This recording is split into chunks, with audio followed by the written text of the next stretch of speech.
grâce à la technique, que nous puissions encore nous approfondir dans des choses que tu nous as données.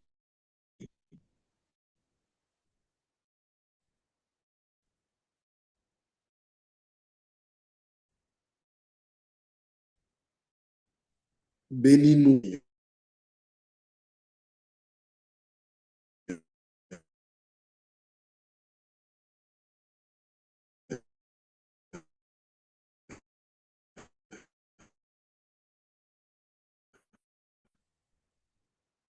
Bénis chaque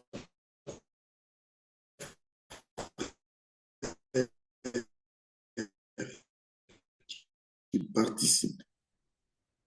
Étends ta main.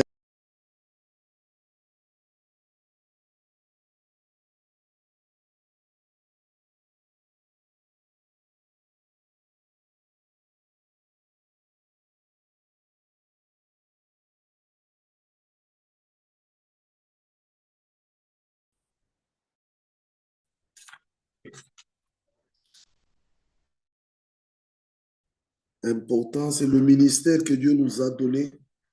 Et ce frère qui nous a prêché ces prédications est vraiment inspiré.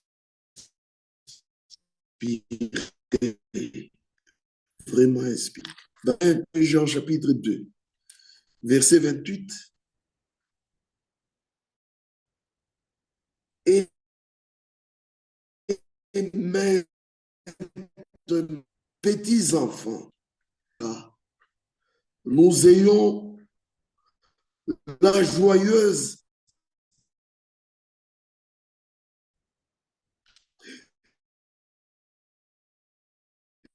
et qu'à son retour, notre frère Jean, en son temps,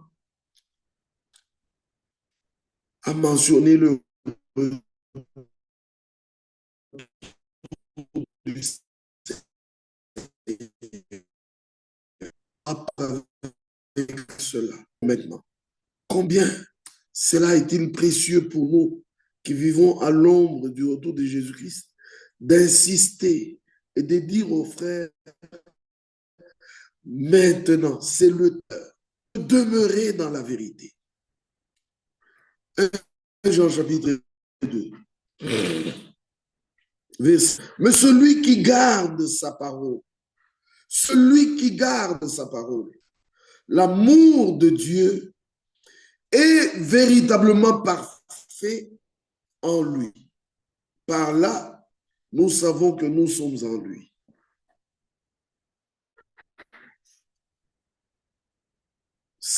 Celui qui garde sa parole, beaucoup aimé, on puisse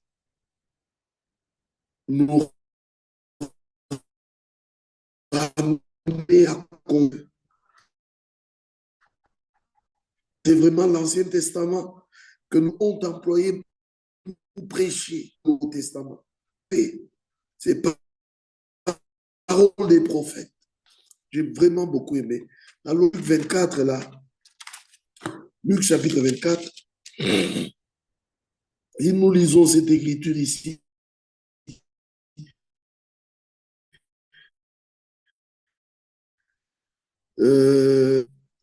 Sans que tout ce qu'ont dit les prophètes, Dieu a fait écrire par les prophètes tout ce qui concernait le plan du salut du début jusqu'à la fin. Nous avons toujours pris le livre d'Ésaïe pour montrer que, vous voyez que dans ce livre, Ésaïe a parlé de tout. Il a parlé de la fin, il a parlé de la nouvelle terre, des nouveaux cieux, il a dit tout, il a dit tout. Donc, tout le plan complet dans les Écritures de l'Ancien Testament. Ainsi, le Seigneur pouvait dire aux disciples sur le chemin d'Emmaüs, vous devez voir tout ce qu'ont dit les prophètes. Ne fallait-il pas que le Christ souffrit ces choses et qu'il entra dans sa gloire? Verset 27, comme et par tous les prophètes, il leur expliqua dans toutes les Écritures ce qui le concernait.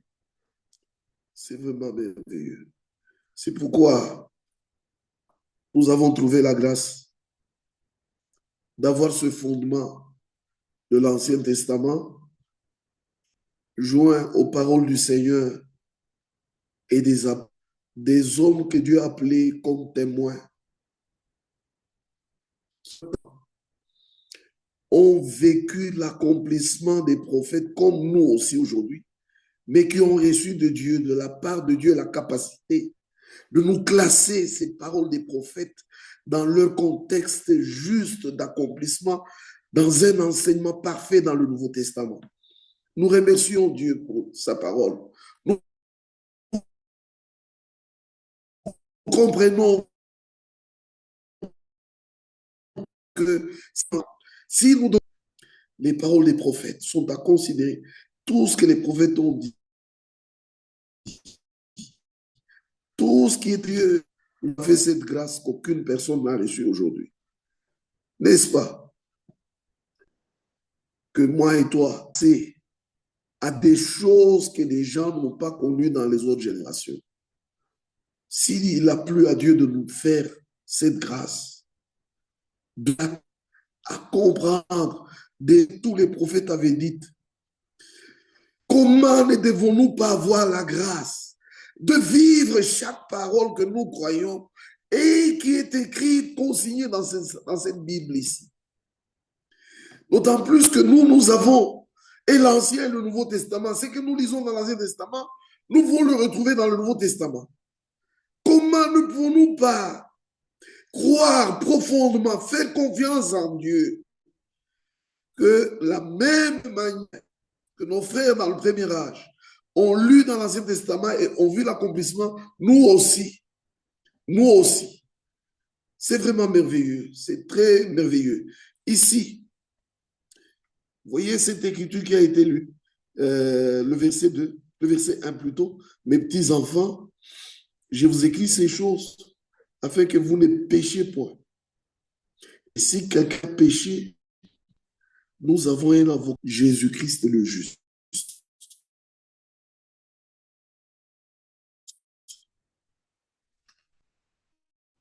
Regardez ça, c'est la loi. Donc, on ne peut pas parler du péché si on ne fait pas sur la liste de toutes les choses écrites dans l'Ancien Testament que nous ne devions pas transgresser. Dieu ne change pas. Dieu ne change pas. Regardez dans Matthieu chapitre 5, ces choses qui ont été dites par notre Seigneur, dans Matthieu chapitre 5.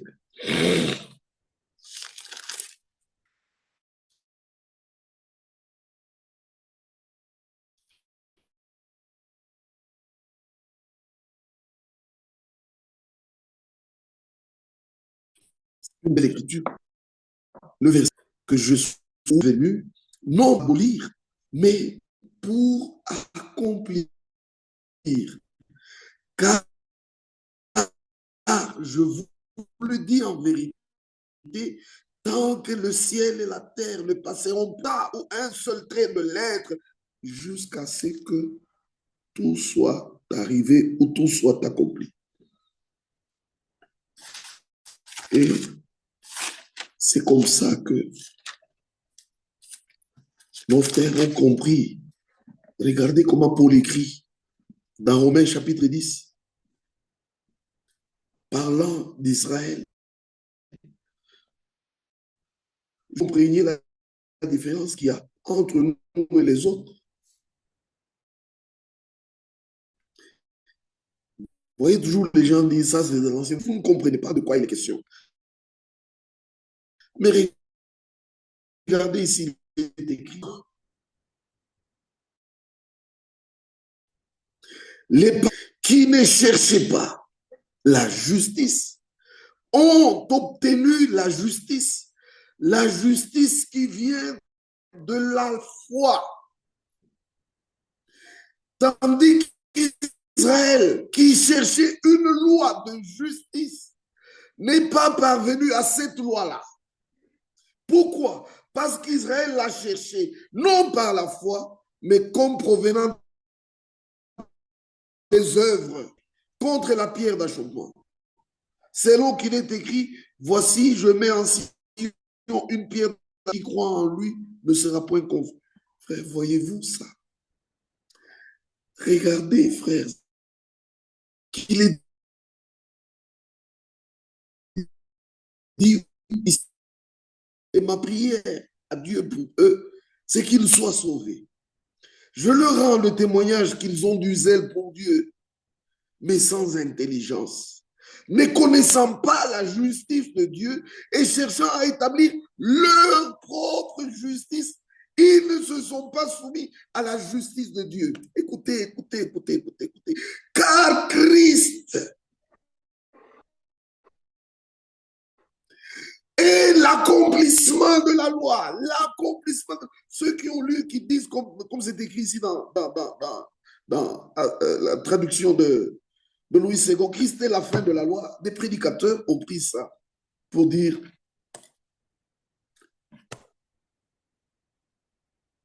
depuis que Christ est venu, nous n'avons rien à faire avec la loi. Sans comprendre. Sans comprendre. La loi est la révélation de la justice de Dieu. C'est par la loi que nous savons, nous connaissons qu'est-ce qui est mauvais, qu'est-ce qui n'est pas bien. Qu'est-ce qui n'est pas. C'est pas là. Tu vois comment c'est écrit dans Romains 7. Elle est sainte, elle est juste. La loi n'est pas péché, loin de là. Elle est sainte, elle est juste. Mais moi, je suis vendu au péché. C'est pourquoi il n'y avait pas moyen. Et ces écritures nous montrent vraiment que Dieu a tout prévu. Dieu a fait les choses. Pouvons-nous lire ensemble? Verset 20, même verset 19. Or, nous savons que tout ce que dit la loi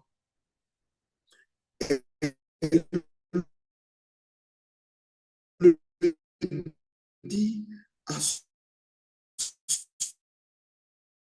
ceux qui sont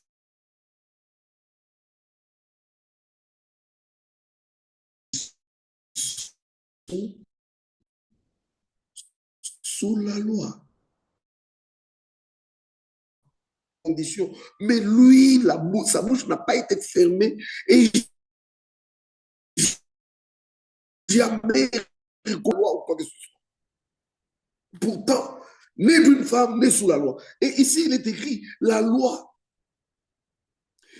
est dit à tous ceux qui sont sous la loi. Elle dit aux voleurs, ne vole pas. Elle dit aux menteurs, ne ment pas. Elle nous fait fermer la bouche, elle nous accuse. Alors, verset 20, car nul ne sera justifié devant lui par les œuvres de la loi, puisque c'est par la loi que vient la connaissance du péché. Mais maintenant, verset 21, sans la loi est manifestée la justice de Dieu, à laquelle témoignage la loi elle-même et les prophètes. C'est la justice de Dieu par la foi en Jésus-Christ. Pour ceux qui croient, il n'y a pas de distinction. C'est pourquoi 1 Jean chapitre 2, 1 Jean chapitre 2, mes petits enfants, je vous écris ces choses afin que vous ne péchiez point. Et si quelqu'un a péché, nous avons un avocat auprès du Père, Jésus-Christ, une victime expiatoire, parce qu'il a pris la place du coupable. Il a porté nos péchés, nos iniquités, et il nous a donné le plein pardon et la justice éternelle. Il nous a restitué l'innocence. C'est pourquoi la vraie justice, c'est la foi en Jésus-Christ. Ce sont des paroles très merveilleuses, mais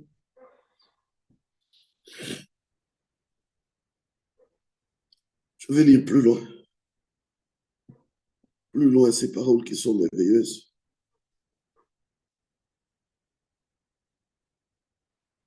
Verset 18. Petits enfants, c'est la dernière. Et comme vous avez appris qu'un antéchrist vient, il y a maintenant plusieurs antéchrists. Voilà, nous connaissons que c'est la dernière. Ils sont sortis du milieu de nous, mais ils n'étaient pas des nôtres. Si Luce était des nôtres, il serait demeuré avec nous. Mais cela est arrivé afin qu'il fût manifesté que tous ne sont pas des nôtres. On ne peut pas dire grand-chose ici. Vous savez que c'est une expérience que les frères ont vécue dans le monde entier. La manière dont on avait commencé, ce n'est pas la manière dont on est aujourd'hui. Ce n'est pas ça. Il y a plusieurs directions. Mais le Seigneur nous a gardés dans sa parole. Jusqu'à cette heure, nous sommes attachés à l'écriture. Nous sommes attachés à l'œuvre de la croix. Nous sommes attachés au ministère que Dieu nous a donné. C'est vraiment très merveilleux, mes frères. Je lis le verset 20, qui fait la différence. Pour vous, vous voyez, pour vous, après qu'il ait parlé des antéchrists, qui sont nombreux maintenant, qui sont sortis du milieu de nous, l'antéchrist, ce sont ceux qui ont reçu une fausse onction, une fausse inspiration, qui se sont égarés avec une inspiration qui ne vient pas de Dieu, qui ne vient pas de la vérité, se sont égarés. Mais pour vous, pour moi et pour toi, nous avons reçu l'onction de la part de celui qui est saint et nous avons tous la connaissance. Quelle promesse merveilleuse que Dieu nous a donnée. À cela, le verset 27. À cela, le verset 27. Pour vous, l'onction que vous avez reçue de lui demeure toujours. Nous avons la même onction qui nous enseigne, qui nous révèle la vérité. Nous donnons gloire à Dieu à cause de cela, frère. C'est écrit. L'onction que vous avez reçue de lui demeure en vous et vous n'avez pas besoin qu'on vous enseigne. On a entendu des choses très merveilleuses, hein, n'est-ce pas? Regardez, c'était lu dans Isaïe 54. Je sais que c'est dans une autre prédication, mais Isaïe 54, la meilleure traduction n'écrit pas comme...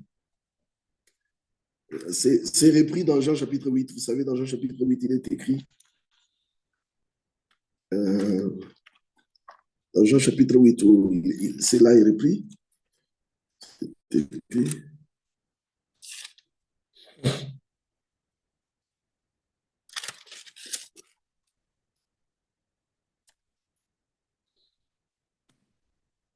Ce verset. C'est le même verset ici. Je vais le trouver. Jean chapitre 6, verset 45 plutôt.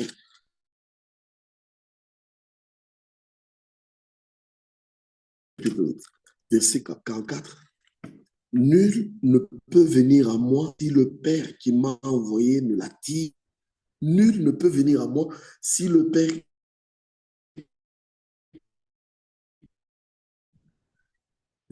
Beaucoup sont venus à l'assemblée.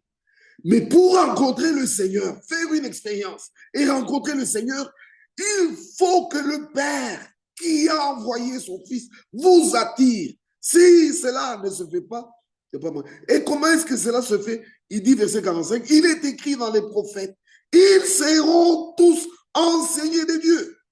Ainsi, quiconque a entendu le Père de son enseignement, il vient à moi. C'est 4, verset 13. Tout est enseigné de Dieu. Mais lui a écrit, tous tes fils seront disciples du Seigneur. Vous voyez? Bien-aimés frères, je remercie le Seigneur. Parce que chaque jour, chaque prédication que nous écoutons, nous avançons.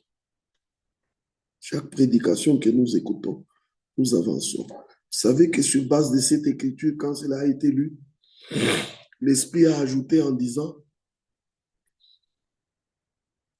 c'est ce qui nous a donné la capacité de reconnaître des hommes que Dieu emploie, qui ont la parole pour nous. C'est la même grâce. Parce qu'à enseigner de Dieu, on n'est pas attiré à n'importe quoi. On est attiré vers le Seigneur. On rencontre le Seigneur, on fait le Seigneur. Et regardez, Hébreux chapitre 10 a été lu 2 fois dans 2 prédications différentes, mais à chaque fois, ça convergeait, ça disait quelque chose qui est en rapport avec ce que nous avons. Hébreux 10, verset 19. Ainsi donc, frères, puisque nous avons, au moyen du sang de Jésus, une libre. Hein?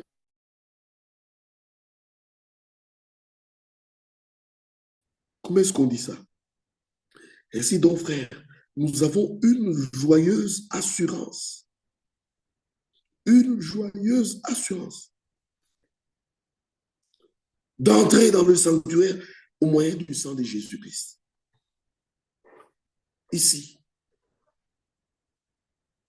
Ici.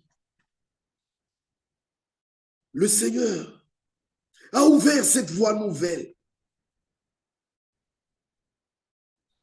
C'est écrit, par la route nouvelle et vivante qu'il a inaugurée pour nous, au travers du voile, c'est-à-dire de sa chair. Oh mon frère, ça c'est merveilleux.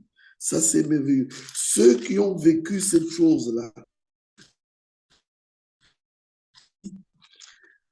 avec beaucoup de joie,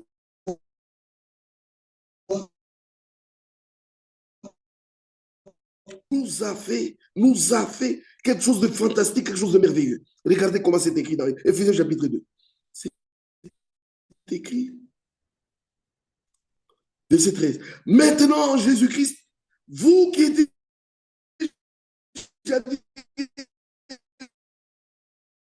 il a renversé le mur des séparations, l'inimitié. Il a anéanti par sa chair la loi des ordonnances dans ses prescriptions afin de créer en lui-même avec les deux un seul homme nouveau qui procure la paix et de les réconcilier l'un de l'autre en un seul corps. Les réconcilier l'un de l'autre en un seul corps avec Dieu par la croix, en détruisant par elle l'inimitié. Regardez, frère. Regardez où ce qui est arrivé avec ceux qui ont vécu. Ils peuvent dire, Père inauguré pour nous parce qu'eux-mêmes ont fait une nouvelle expérience. Notre frère a dit, oh, il faut qu'un homme renouvelé pour marcher sur cette nouvelle route. Il n'y a pas moyen si quelqu'un n'a pas été renouvelé. Voyez, frère, c'est exactement comme ce qui est écrit dans Isaïe 35.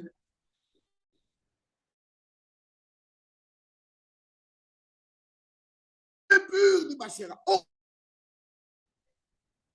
Seulement les rachetés du Seigneur marcheront sur cette route. Point de lion sur la route. Point... Oh, frère, ce sont des choses.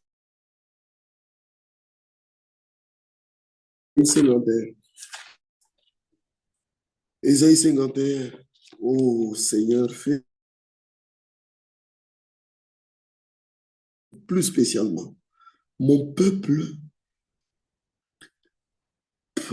écoute-moi. Mon peuple, écoutez-moi, mon peuple. Mon assemblée,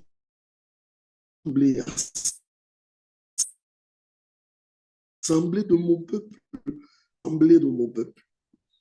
Frère, j'ai toujours dit que Dieu ne s'est jamais donné la peine de parler avec des gens qui ne lui appartiennent. Un dialogue entre Dieu et son peuple. Quand ce n'est pas le peuple de Dieu, là, il n'y a pas de dialogue, il y a le monologue. Dieu s'adressera à la monde, je détruirai ta terre, écoute, je te détruirai. Vous les méchants, il n'attend rien d'eux. Il annonce ce qu'il va faire d'eux et c'est tout. Mais avec nous, ce n'est pas le cas. Avec nous, il dit, écoutez-moi, prêtez-moi l'oreille, je vais vous parler, je vais vous donner, car mon instruction, l'instruction sortira de moi et j'établirai mon droit, ma loi pour être la lumière du peuple ou pour éclairer le peuple.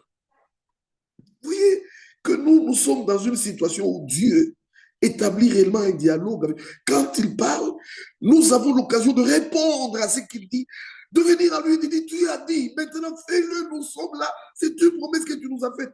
Frère, ça m'a fait beaucoup de joie, beaucoup de joie. Donc, un Dieu qui fait comme ça un dialogue avec nous, oh,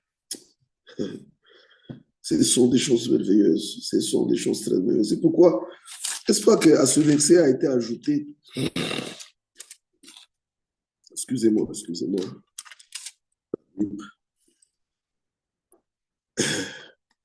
Ésaïe 66, verset 5. Écoutez, écoutez la parole du Seigneur, vous qui tremblez à sa parole. Je ne sais pas comment vous vous sentez quand la parole est prêchée. Quel effet elle fait en vous, frère? Frère, celui qui a trouvé le lien avec la parole de Dieu, celui qui a trouvé le lien, c'est-à-dire qui une fois dans sa vie a expérimenté ce que la parole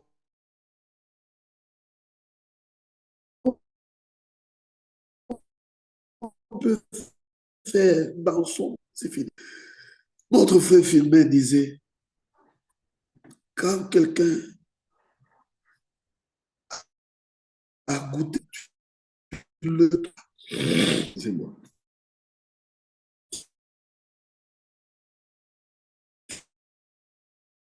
Tu ne vas pas le trouver au sel, mais c'est piquant.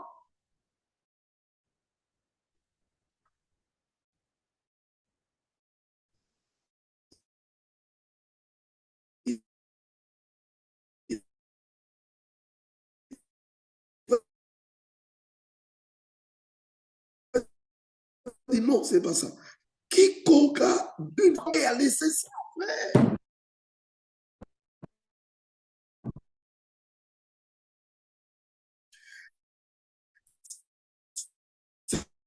C'est la route à ne pas franchir, c'est la ligne à ne pas franchir.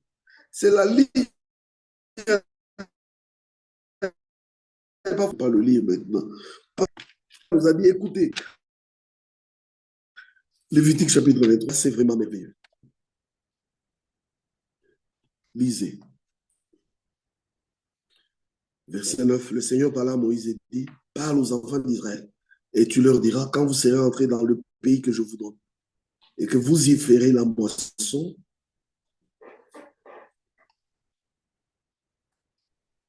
vous apporterez au sacrificateur une gerbe,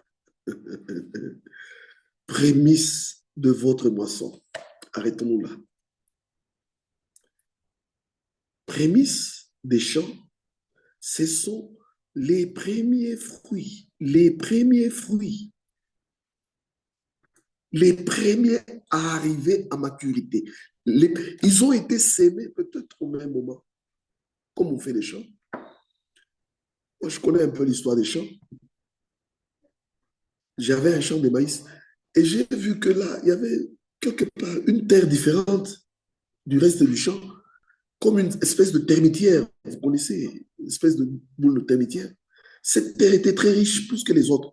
Et quand j'ai fini de s'aimer, de faire l'ensemencement dans le champ, et que les maïs ont commencé à pousser, ce côté-là, les maïs sont vite poussés plus que les autres, et vite arrivés à maturité. Déjà, on a brisé les premiers fruits de cet endroit-là. On est en... oh, ça arrive. Et les premiers fruits arrivés à maturité, ce sont ceux qui participeront à la première résurrection. Ce sont les élus qui iront dans l'enlèvement. C'est eux qui seront à la table avec le Seigneur. Les premiers fruits, les premiers fruits. Et ici, Jacques en parle quand il dit,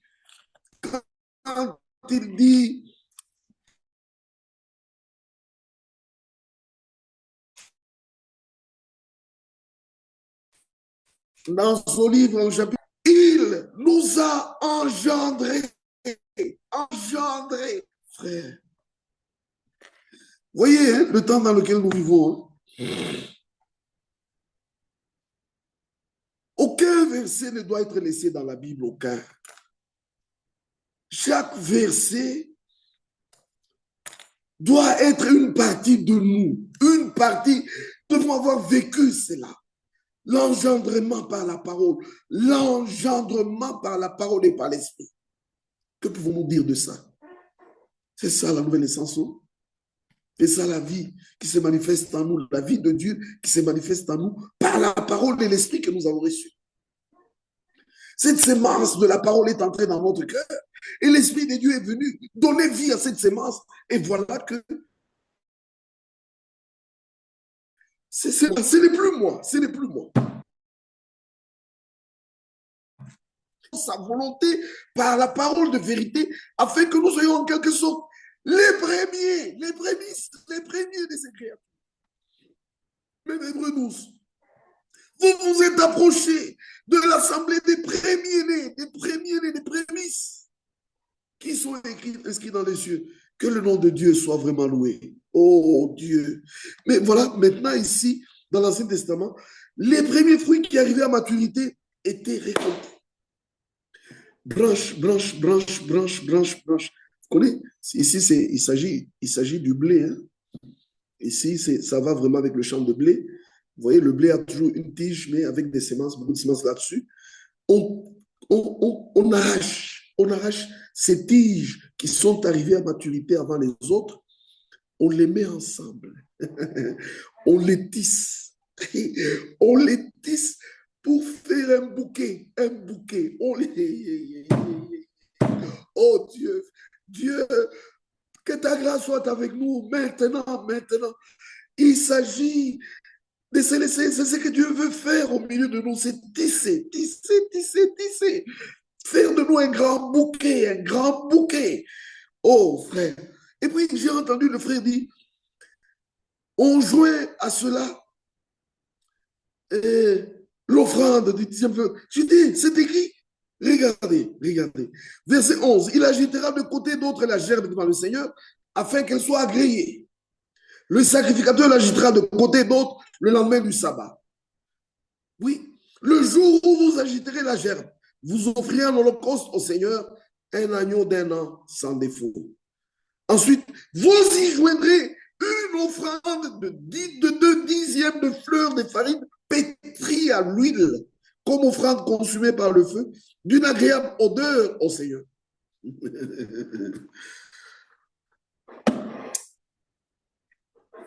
Vous savez, mais le pain était fait avec quoi? Le pain même là était fait parce que c'est le sacrifice des prémices.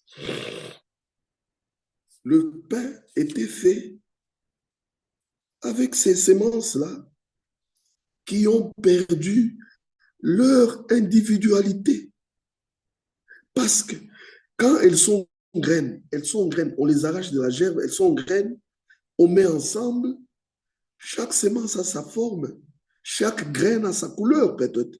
Mais quand on les broie pour en faire la farine, c'est fini. Vous n'allez plus voir où est telle graine, c'est fini. Et on pétrit cela avec l'huile. Et on fait le pain brûlé au feu. C'est vrai. Regardez ce que Dieu veut faire de nous. Dieu veut faire de nous cela, ce qui est écrit. C'est pourquoi nous croyons dans cette unité parfaite. Nous croyons, frère, nous croyons. Est-ce que vous lisez, vous voyez un peu ce qui est écrit? Jean 17. Jean 17. Oh. C'est écrit ici. Verset 20. Ce n'est pas pour eux seulement que je prie, mais encore pour ceux qui croiront en moi par leur parole. Afin que tous soient un. Comme toi, Père, tu es en moi, et comme je suis en toi, afin qu'eux aussi soient un en nous. Verset 23. Moi en eux et toi en moi, afin qu'ils soient parfaitement un. C'est une unité, une union intime. Dieu veut le faire. Maintenant, peuple, prête-moi l'oreille. Écoute ma parole. Vous qui écoutez ma parole, qui tremblez devant ma parole, frère, c'est ce que nous avons entendu, n'est-ce pas? Que Dieu accorde sa grâce. Que Dieu accorde vraiment sa grâce parce que telles que les choses sont, nos yeux, nous devons être capables de reconnaître l'esprit aujourd'hui au milieu de nous, nous amenant à l'accomplissement de ces versets. Quand nous lisons 1 Jean 1, 20 et 27, l'onction est sur nous. Quand nous lisons que nous devons demeurer dans sa parole, toutes ces paroles-là, regardez ce que l'Esprit est en train de dire. Et finalement, s'il faut prendre aussi Matthieu chapitre 13. Matthieu chapitre 13. Oh. Oh. Verset 18. Vous donc, écoutez la signification de la parabole. Écoutez ce que signifie. Écoutez le sens, la signification de la parabole du Seigneur. Lorsqu'un homme écoute la parole du royaume et ne la comprend pas, le malin vient et enlève ce qui a été semé dans son cœur. Or, il faut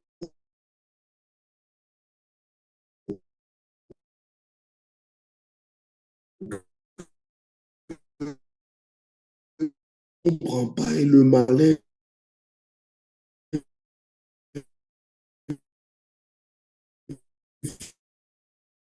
vient et enlève en lui-même. Il manque de persistance.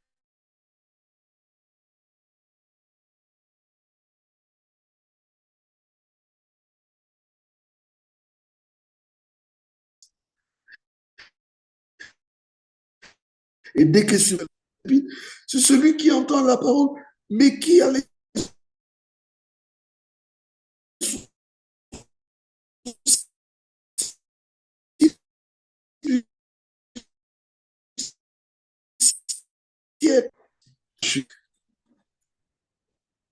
les soucis du siècle, la séduction des richesses, c'est triste. Bon, les trois cas, le Seigneur doit nous aider. Et il a envoyé cette prédication pour réellement nous aider. N'est-ce pas que dans ce chapitre 3, dans le chapitre 13, on ne parle pas seulement des terrains, on parle aussi du semeur. On parle du semeur. Regardez, c'est écrit comme ça. Verset 36. Il renvoya la foule et entra dans la maison. Ses disciples s'approchaient et lui dirent, explique-nous la parabole de l'ivraie du champ. Il répondit, celui qui sème la bonne sémence, celui qui sème la bonne, le Fils de l'homme, sème la bonne sémence. Et quand vous allez dans les Écritures, on montre que le sémeur, Dieu lui a montré la voie pour s'aimer la sémence. Il ne sème pas en désordre. Il sème telle sémence à tel endroit, cette sémence. Frère, j'ai toujours prié et dire à Dieu, Seigneur Dieu, aussi vrai que c'est toi qui sèmes la sémence, tu ne peux pas la jeter n'importe où. Seigneur,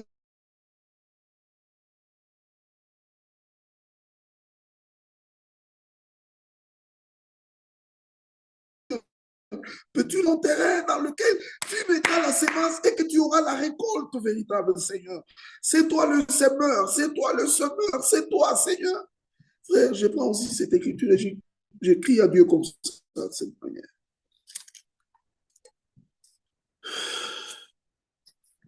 Que Dieu puisse nous accorder la grâce de comprendre que la sémence véritable que nous avons reçue,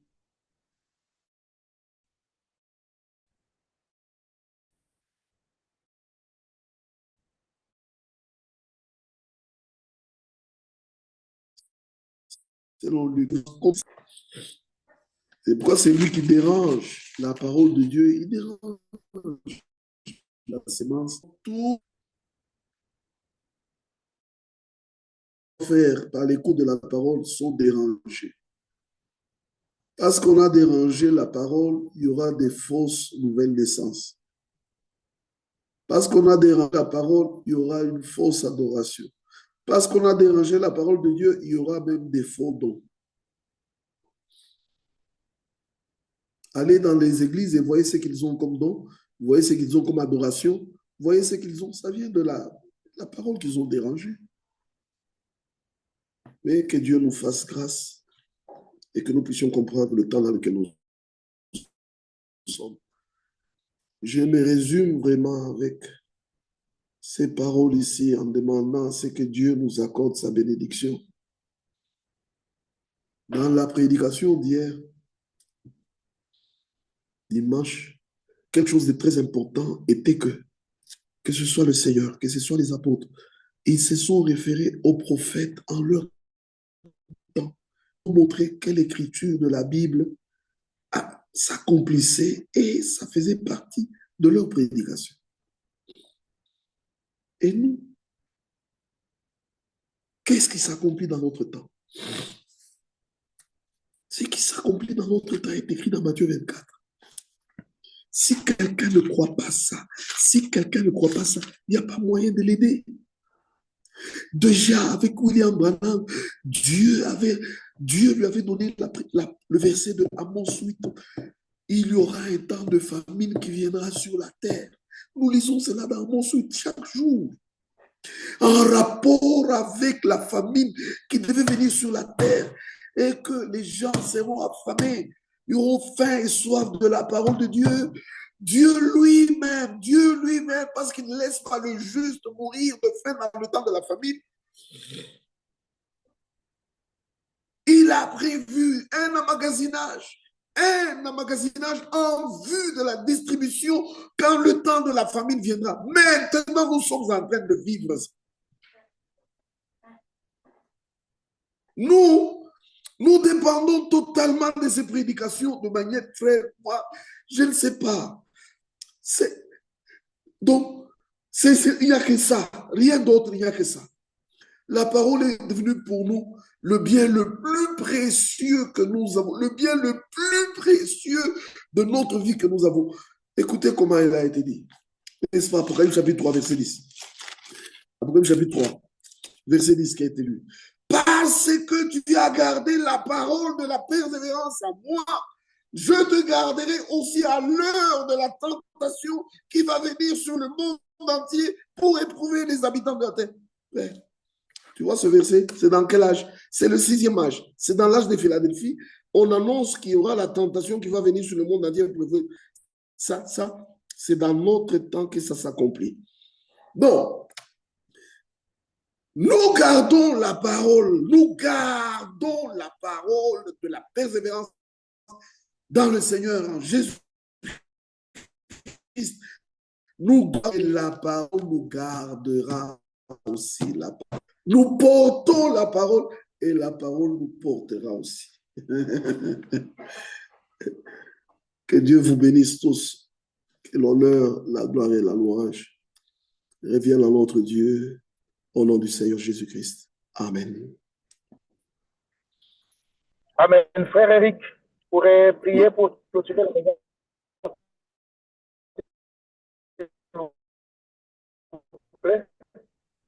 Dieu Tout-Puissant, nous avons trouvé une grâce devant toi. Aujourd'hui, nous pouvons dire avec Père et ce qui était caché, tu nous l'as donné. Tu parles avec nous chaque jour, chaque jour. Tu parles avec nous par ta parole et nous nous reconnaissons être ton peuple, ton peuple. Seigneur Dieu, par ta parole, envoie aussi ton esprit et ta puissance sur chaque frère, sur chaque sœur qui partage la grâce avec nous d'écouter, de reconnaître la vérité, d'aimer la parole. Oh Dieu, voilà ce soir, nous nous sommes réunis autour de la prédication que nous avons entendue durant la semaine. Il y a beaucoup d'autres choses que tu as dites qui peuvent édifier chacun de nous en particulier. Nous te prions. Toi qui as dit, ils seront tous enseignés de Dieu. Père, enseigne-moi, enseigne mon frère, enseigne ma soeur. Laisse-nous vivre une véritable expérience de tous les résultats de l'œuvre de Golgotha. Commençant par Dieu était en Christ Il nous a réconciliés avec lui-même en n'imputant point, en ne comptant pas nos péchés. Ainsi, Seigneur, que chaque frère et sœur considère les choses de cette manière et voit qu'aujourd'hui, la route a été ouverte pour nous. Nous pouvons marcher avec assurance par la grâce que tu nous as faite. Je te recommande donc, mes frères et sœurs, avec qui nous avons partagé cette parole. Je te prie, Père, de te manifester dans la vie de chacun de tous. Cette vérité présente. De nous donner la grâce de vivre réellement chaque verset, chaque parole, chaque vérité que nous recevons dans notre cœur. Bénis mes frères que tu avais employés, que tu as toujours employés merveilleusement sur cette plateforme. Tous ceux qui se joignent, qui viennent, qui prennent place, qui participent, qu'ils soient aussi bénis, Père. Toi qui vois les cœurs, qui es le seul qui sonde le cœur, tu connais le besoin de chacun, que ce soit spirituel, que ce soit matériel, tout besoin, n'importe lequel. Aide ton peuple, secoue chacun de nous. Aide-moi, Seigneur, viens à mon secours aussi. Tous les besoins que je présente devant toi dans la prière, que du ciel tu m'exauces. Reçois la gloire, reçois l'honneur et la louange, car nous t'avons prié avec foi. Au nom du Seigneur Jésus-Christ et pour sa gloire. Amen. Amen. Merci beaucoup, mon frère Eric. Que Dieu vous bénisse richement. Amen. Amen. Un moment. Voilà, vous allez m'excuser, nous venons de finir une réunion, la réunion qu'on a tenue avec le frère Richer. Et